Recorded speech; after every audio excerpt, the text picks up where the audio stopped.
Hello, friends.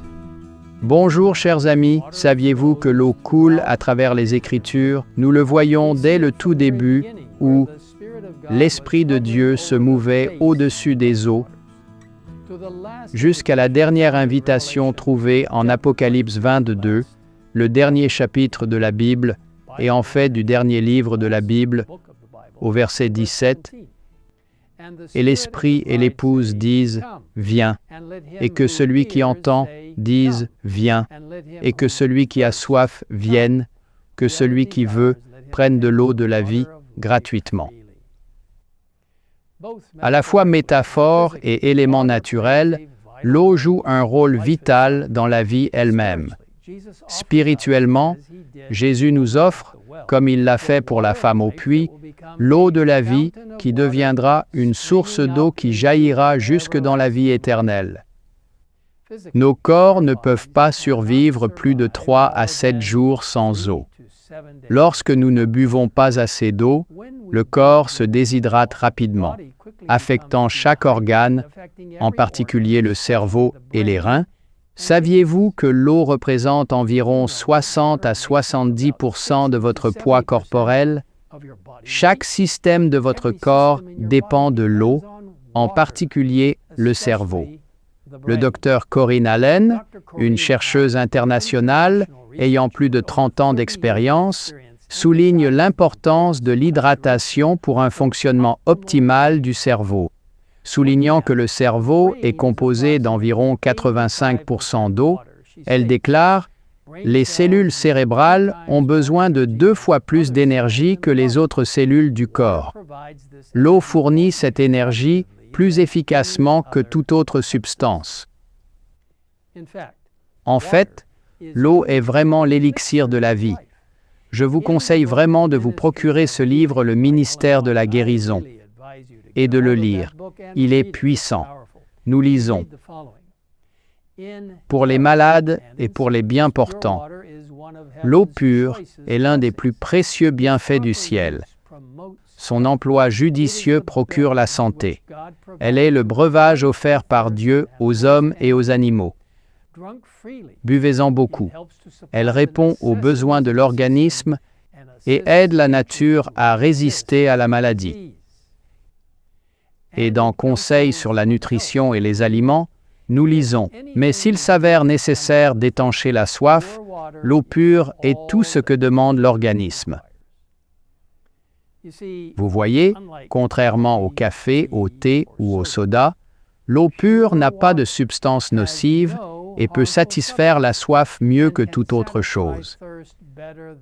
Mais vous vous demandez peut-être, quelle quantité d'eau devrais-je boire? La quantité idéale variera d'une personne à l'autre en tenant compte des circonstances individuelles telles que le niveau d'activité et le climat où vous vivez. Cependant, voici une formule générale qui variera d'une personne à l'autre. Si vous travaillez avec des livres et des onces, la règle est de prendre votre poids corporel en livres et de le diviser par 2, ce qui vous donnera la quantité suggérée que vous devriez boire en onces. Donc, par exemple, si vous pesez 150 livres, la quantité suggérée serait de 75 onces d'eau par jour. Si vous êtes au système métrique, prenez votre poids en kilogrammes et multipliez par 30 millilitres.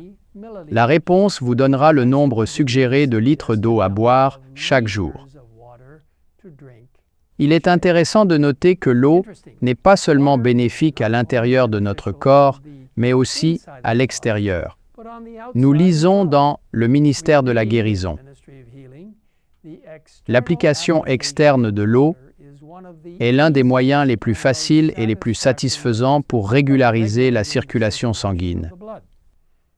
Un bain froid ou neutre est un excellent tonique. Les bains chauds ouvrent les pores et facilitent l'élimination des impuretés. Pris chaud ou tiède, ils calment les nerfs et régularisent la circulation du sang. Certaines personnes aiment également prendre des douches chaudes et froides ou des douches contrastées pour renforcer leur immunité et se sentir revigorés.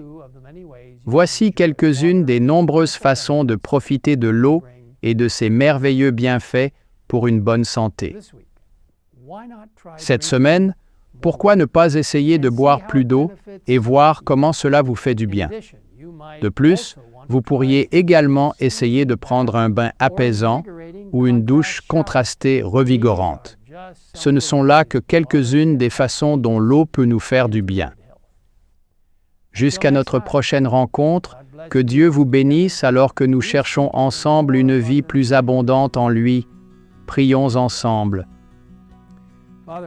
Père céleste, merci d'avoir envoyé Jésus, l'eau de la vie. Nous te remercions qu'il nous ait offert la vie de manière abondante et qu'il puisse nous donner une compréhension si rafraîchissante de la vie, que nous puissions vraiment boire de l'eau et aussi boire à la source de la vie, Jésus-Christ. Merci de nous écouter.